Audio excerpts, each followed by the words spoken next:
आप संदेश से मैं अनिल कौशिक न्यूज अपडेट 7 बजे कार्यक्रम बादल आसपास में आप सभी दोस्तों का स्वागत है। दोस्तों कार्यक्रम की शुरुआत करेंगे मुख्य खबर से ही, लेकिन आज हम समीक्षा करेंगे उस विषय की दोस्तों जो कोरोना काल के दौरान निजी स्कूलों की जो फीस का मामला था दोस्तों कोरोना काल के दौरान, उस विषय के ऊपर विस्तार से बात करेंगे। तरह तरह की भ्रांतियां हैं दोस्तों इसको लेकर अभिभावकों में और स्कूल प्रशासन में तो किसी प्रकार की भ्रांतियां नहीं होगी, लेकिन बहुत से निजी स्कूल प्रशासक जो है वो मनमानी और जिद्दी पर अड़े हैं दोस्तों, तुले हैं। तो उसको लेकर हम आज समीक्षा करने वाले हैं और शुरुआत करते हैं आज की मुख्य खबर से। और कोरोना काल की खबर से ही आज हम शुरुआत करना चाहेंगे दोस्तों। आज वापस दोस्तों काफ़ी दिनों से एक बार मामलों में उछाल आया है। कोरोना मामलों में 13,644 मामले पिछले 24 घंटे में वापस आए हैं दोस्तों। 10,000 से कहीं अधिक मामले आना ये चिंता बढ़ाने वाली बात है। और दोस्तों 396 लोगों की आज मौतें हुई है,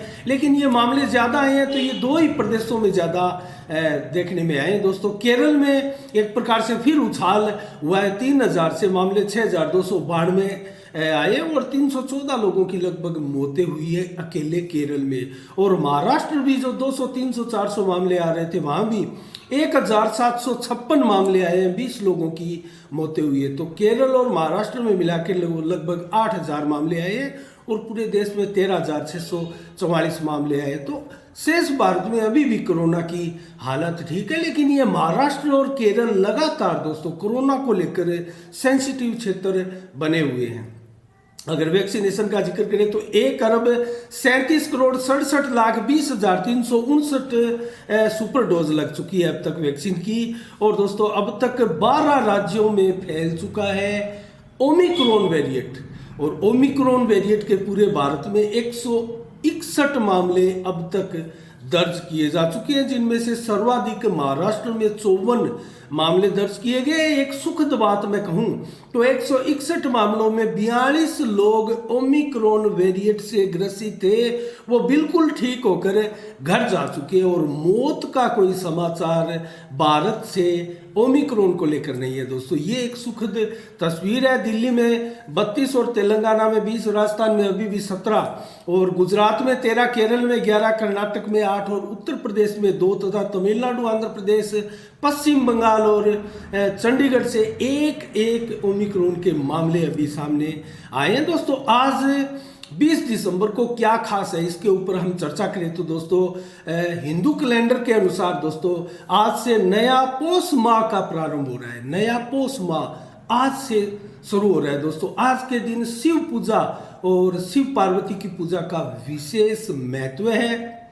और दोस्तों अन्य अगर खास दिन की चर्चा करें तो दोस्तों आज ही के दिन राष्ट्रीय गीत वंदे मातरम की रचना हुई थी। जो वंदे मातरम हम राष्ट्रीय गीत गाते हैं उसकी रचना आज ही के दिन हुई थी। और सर्वप्रथम ये 1996 में गाया गया था और बंकिम चंद्र चट्टोपाध्याय के द्वारा दोस्तों संस्कृत व बांग्ला भाषा में रचित इस गीत का प्रकाशन जो है सन 1772 में दोस्तों इनके उपन्यास जो आनंद मठ के नाम से एक उपन्यास थी दोस्तों, उसमें अंतर्निहित गीत के रूप में इस उपन्यास में यह गीत जो है वो भावानंद नामक के एक सन्यासी द्वारा गाया गया था और इसकी धुन जो है यदुनाथ भट्टाचार्य ने बनाई थी। तो दोस्तों ये राष्ट्रीय गीत है और दोस्तों इसको जो माना जाता है वो राष्ट्रीय गान जो हमारा जनगण मन है दोस्तों उसके समकक्ष उसके बराबर उसको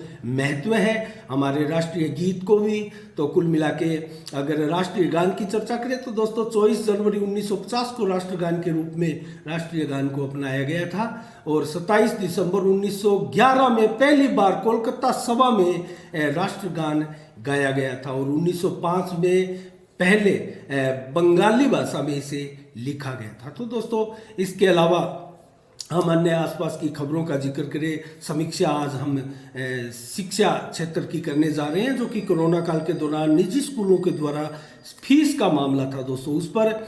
और आज दोस्तों हम चर्चा करते हैं अन्य खबरों की।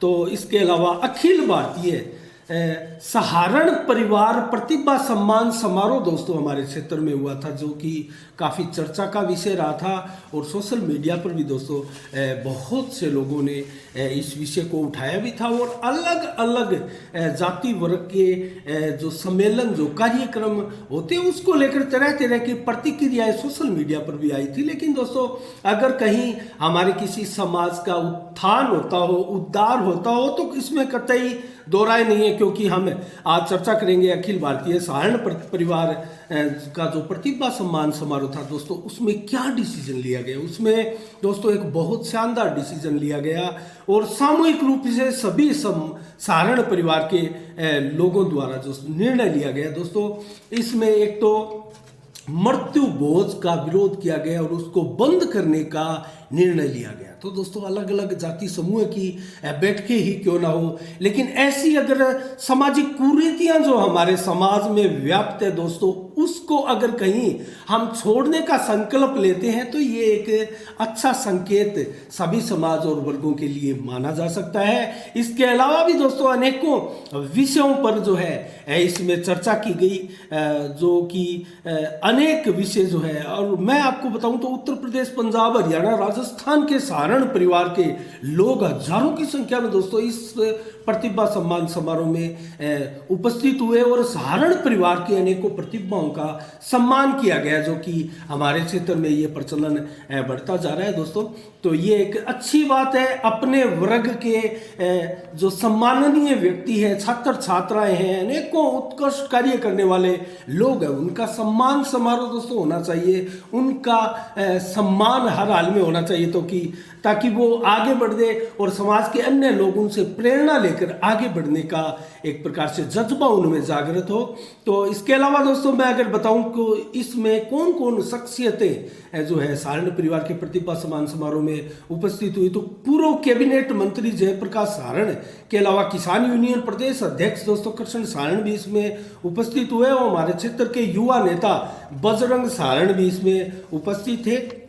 और इसके अलावा सहारण खाप प्रधान हरियाणा के राज्यपाल सहारण भी इसमें उपस्थित रहे और राउतसर में पालिका अध्यक्ष रही नीलम सहारण भी इसमें उपस्थित रही, हरलाल सहारण, इंद्राज सहारण सहित अनेकों शख्सियतों ने दोस्तों इसमें भाग लिया और मृत्यु भोज जिसका हम चर्चा कर रहे थे दोस्तों, उसको बंद करने का तो निर्णय लिया ही लिया, लेकिन दहेज प्रथा और जो घूंघट प्रथा है दोस्तों, घूंघट निकालने की प्रथा, उसके ऊपर व्यापक चर्चा हुई और सार्थक चर्चा हुई। तो हम साफ संदेश के माध्यम से दोस्तों सभी को कहना चाहेंगे कि आगे भी भविष्य में किसी भी समाज का वर्ग का इस प्रकार का जब कार्यक्रम प्रतिभा सम्मान समारोह हो, तो उसमें हमारी कुरीतियां जो है, जो अब नासूर बन चुकी है दोस्तों, उन कुरीतियों को त्यागने का अब समय आ गया, क्योंकि एक समय अंतराल पश्चात दोस्तों हमारे जिस प्रकार से डॉक्टर भीमराव अंबेडकर के लिखित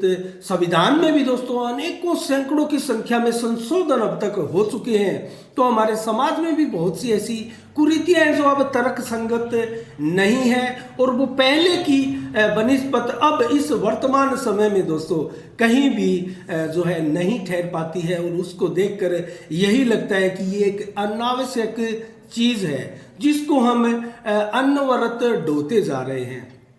तो ऐसी चीज़ों को हमें त्यागना भी चाहिए और कुरीतियों को त्यागना दोस्तों कतई गलत चीज़ नहीं है, अच्छी चीज़ है। तो इसके अलावा दोस्तों अन्य खबरों के ऊपर अगर हम चर्चा करें तो बड़ बिराण जो कि नोहर हमारा नज़दीकी कस्बा है दोस्तों, उसका एक गांव है बड़ बिराना और उस गांव में लगातार दोस्तों आज 8वें दिन भी 5 किसान टंकी पर, पानी की टंकी पर चढ़े हुए हैं। और इस सर्दी के मौसम में दोस्तों मैं आपको बताऊं तो राजस्थान के 20 ऐसे शहर हैं जिनका तापमान 5 डिग्री से कम है और दोस्तों ऐसे लगभग 1 दर्जन के करीब शहर है जो कि 0 से नीचे तापमान चला जाता है रात्रि को।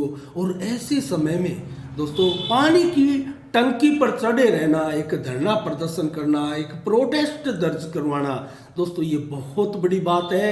और आज से भूख हड़ताल की भी चेतावनी इन किसानों द्वारा दी गई है। और दोस्तों टंकी के नीचे अनेकों किसान और भी धरनार्थी बैठे हुए हैं। और अभिषेक मटोरिया जो कि किन्नौर के पूर्व भाजपा विधायक है दोस्तों, वो भी कल रविवार को किसानों से मिले थे, उनकी मांगे जानी थी और उनका समर्थन किया था दोस्तों।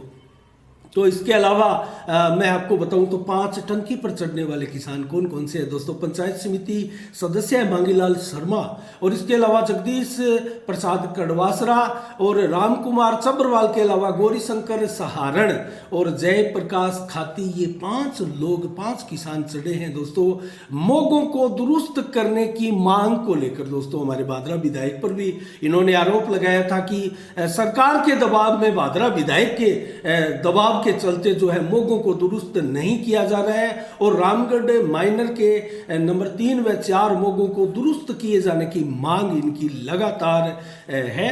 और इसके अलावा दोस्तों हम एक अन्य खबर की ओर रुख करें तो राष्ट्रीय लोकदल व राजस्थान किसान यूनियन के प्रदेश अध्यक्ष, जैसा कि हमने सहारण समाज की मीटिंग में उपस्थित हुए थे, कृष्ण सहारण, उनका स्वागत समारोह एक अलग से भी किया गया दोस्तों।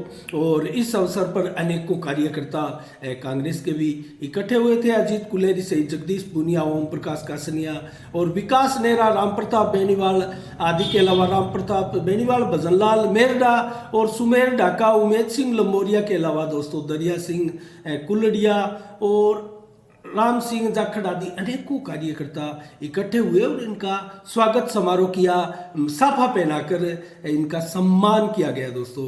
तो कार्यकर्ताओं को इस अवसर पर दोस्तों कृष्ण सहारण द्वारा जो है वो ये भी कहा गया था कि समाज में दोस्तों, समाज तभी उन्नति करता है जब समाज के लोग जो है निष्पक्ष प्रभाव से और निष्काम भाव से दोस्तों उसमें कार्यरत होते हैं, और सभी मिलकर एकजुटता के साथ समाज की कुरीतियों को जो है वो त्यागने का निश्चय करे तो दोस्तों निश्चय ही समाज इसमें आगे बढ़ता है। तो इस प्रकार की बातों के सहित दोस्तों 23 दिसंबर को चौधरी चरण सिंह की जयंती कार्यक्रम जो है वो किसान दिवस के रूप में मनाने का भी फैसला इस बैठक में किया गया।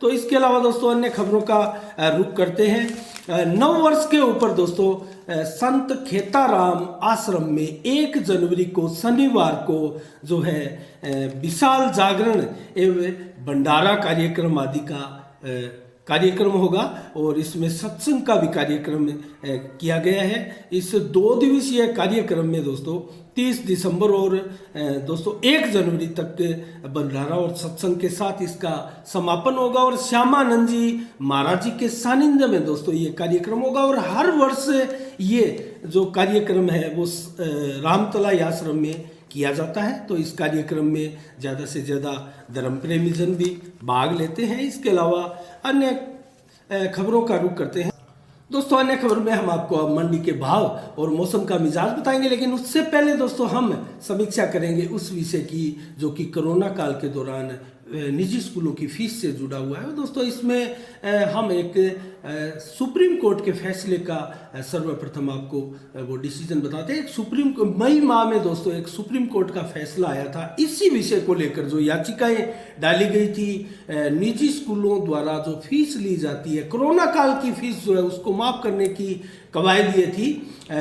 तो इसमें दोस्तों सुप्रीम कोर्ट द्वारा निजी स्कूलों का वजूद बचाए रखने को लेकर भी दोस्तों एक फैसला दिया, और अभिभावकों का भी कुछ हद तक इसमें ख्याल रखा गया था दोस्तों। मैं आपको बताऊं तो ये 2020-21 सत्र के लिए था निजी स्कूलों की फीस को लेकर, और इसमें जस्टिस AM खानविलकर और जस्टिस दिनेश महेश्वरी की एक पीठ द्वारा दोस्तों 128 पन्नों का ये फैसला था, और इसमें साफ साफ लिखा गया था कि शैक्षणिक सत्र 2020-21 के लिए छात्रों या अभिभावकों द्वारा फीस का भुगतान जो है वो आप 6 बराबर हिस्सों में डिवाइड कर, किस्तों में डिवाइड कर दे सकते हैं। तो दोस्तों इसमें कहीं ना कहीं अभिभावकों को भी राहत मिलती है और स्कूलों को भी राहत मिलती है दोस्तों, क्योंकि कोरोना काल के दौरान जिस प्रकार से स्कूल बंद थे दोस्तों, स्कूल का जो खर्चा है और शिक्षकों की सैलरी तनख्वाह आदि है दोस्तों, उसको लेकर निजी स्कूलों में गंभीर संकट एक प्रकार से उत्पन्न हो गया था। और हाईकोर्ट ने, सुप्रीम कोर्ट ने भी दोस्तों कहीं ना कहीं माना था कि ये जो पूर्ण लॉकडाउन का जो समय था दोस्तों, वो अभूतपूर्व स्थितियां उत्पन्न करने वाला समय था। इसमें सैकड़ों हजारों लाखों लोगों की दोस्तों नौकरियां भी गई थी और बड़ी संख्या में दोस्तों लोगों का काम काज भी ठप हो गया था। और ऐसे में दोस्तों ऐसे लोगों पर बहुत बड़ा एक प्रकार से वज्रपात हुआ था, जिन लोगों को दोस्तों मजदूर कहते हैं, और वो दोस्तों रोजाना अपने जो है परिवार का भरण पोषण करने के लिए कमाते हैं और खाते हैं। और दोस्तों अपने बच्चों को भी ऐसे में वो लोग जो है निजी स्कूलों में पढ़ाते हैं दोस्तों, अपना पेट काट कर दोस्तों वो अपने बच्चों को निजी स्कूल में पढ़ाने का एक बहुत बड़ा डिसीजन लेते हैं। ऐसे मजदूर वर्ग के लोगों पर एक प्रकार से वज्रपात के समान है ये फैसला, अगर मैं कहूँ तो सुप्रीम कोर्ट का, क्योंकि दोस्तों उनका कामकाज बिल्कुल कोरोना काल के दौरान ठप था। और सुप्रीम कोर्ट का जो फैसला है उसमें छूट मात्र इतनी ही दी गई थी कि 15% छूट करके जो है फीस निजी स्कूल जो है वो वसूल सकते हैं। तो मात्र 15% कटौती करके जो है निजी स्कूल फीस वसूल सकते हैं। तो ऐसे लोगों पर ये फैसला कहीं ना कहीं दोस्तों बहुत बड़ा भार बनकर भी माना जा सकता है, समझा जा सकता है। और दोस्तों स्कूलों को अच्छी छूट दी गई है, लेकिन दोस्तों अभिभावकों में कुछ प्रकार की भ्रांतियां हैं। मैं आपको बताऊं तो आपको एक साथ फीस अपने बच्चों की जमा कराने की आवश्यकता नहीं है। अपने लाडलों की फीस आप 6 किस्तों में जमा करा सकते हैं, ऐसा सुप्रीम कोर्ट के फैसले में लिखा गया। और राजस्थान के फैसले को भी सुप्रीम कोर्ट ने जो है बरकरार रखा था। और इस प्रकार का फैसला जो दिया था ये मई माह में फैसला आया था, और इसमें स्पष्ट 128 पन्नों के फैसले में ये चीज़ें लिखी हुई है। तो अभिभावक भी कृपया स्कूलों की तरफ भी देखें, क्योंकि दोस्तों ये निजी स्कूल नहीं होंगे तो सारे के सारे बच्चे हम अपने सरकारी स्कूलों में नहीं पढ़ा पाते।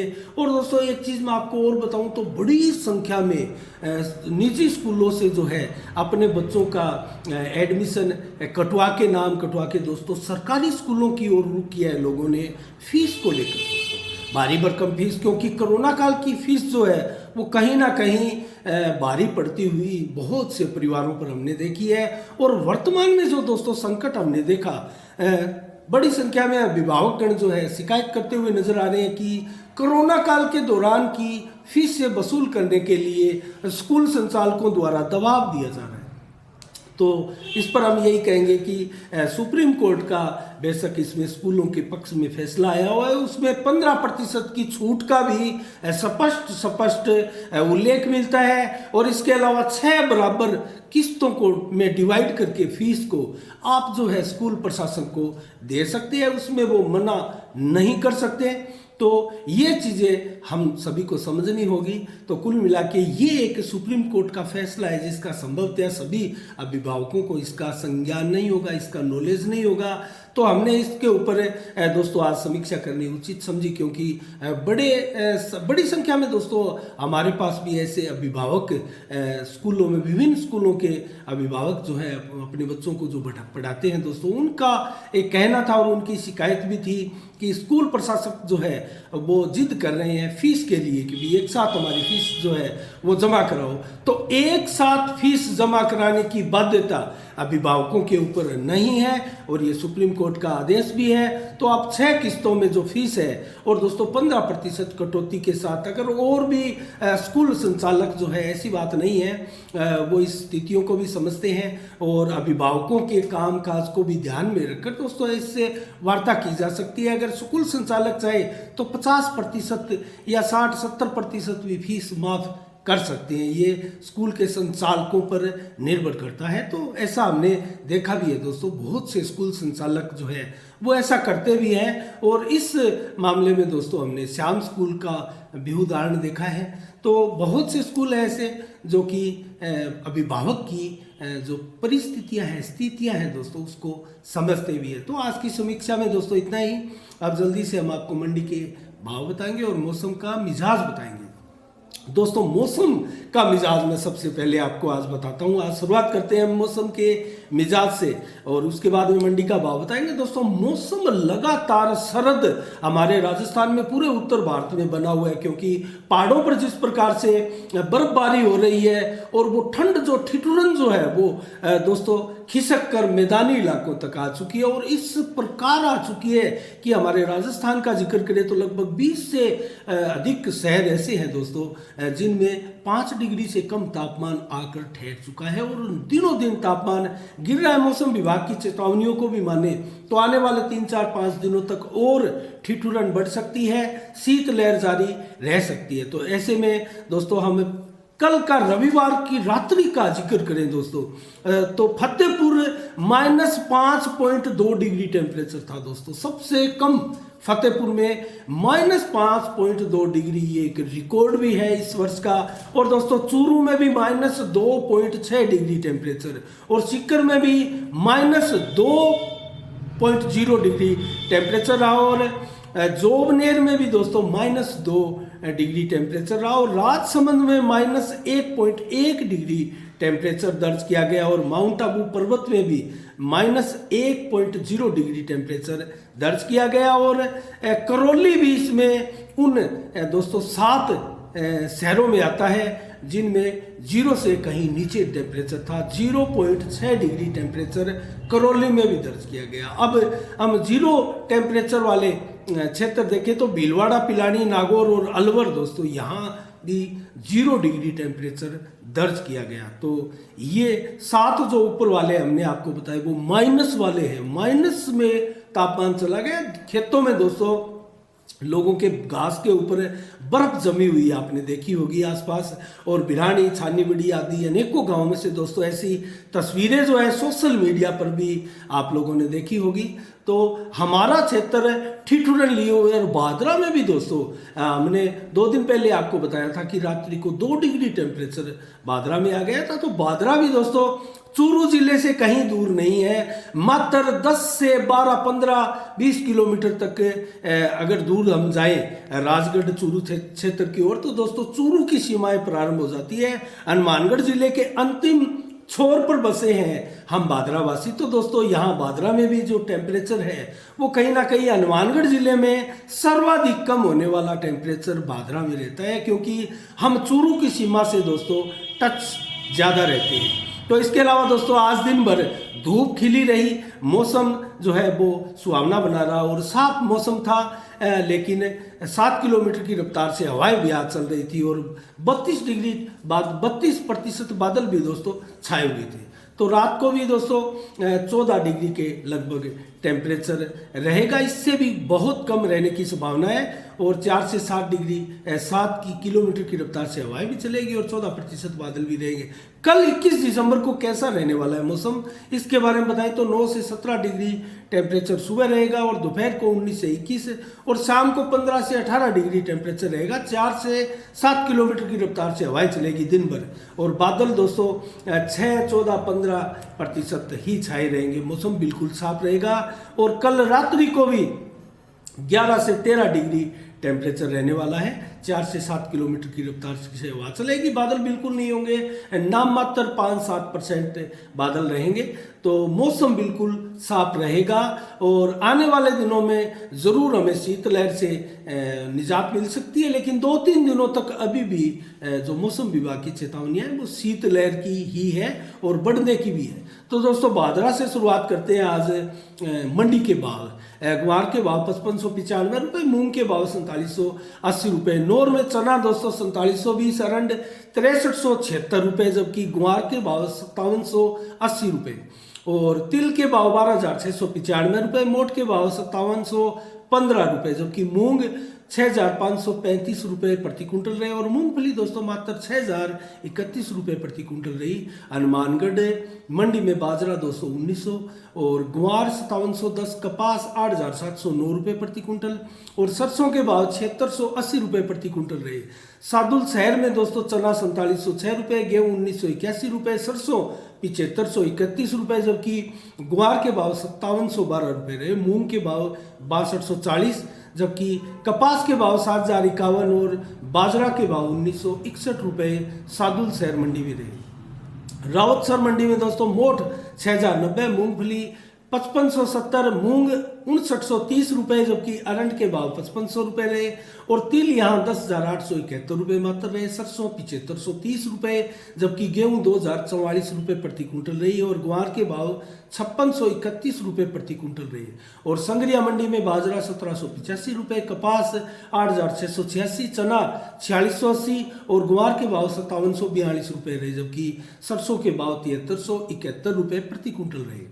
और सादुलपुर राजगढ़ मंडी में चूरू की दोस्तों क्या भाव रहे। चना 4990 रुपये प्रति क्विंटल, मूंग 5500 रुपये प्रति क्विंटल और तिल यहाँ मात्र 9640 रुपये रहे, जबकि मोठ 5100 रुपये प्रति क्विंटल रहे।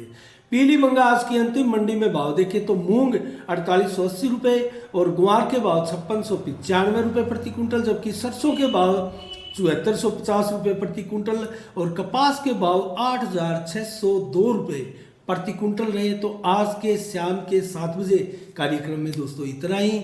कल ठीक शाम 7 बजे फिर आपसे रूबरू होंगे नई खबरों के साथ, नई समीक्षा के साथ। तब तक के लिए दोस्तों आप अपना बहुत बहुत ख्याल रखिएगा। मुझे दीजिएगा इजाजत। सात संदेश से मैं अनिल कौशिक, नमस्कार। जय भारत, जय जय राजस्थान।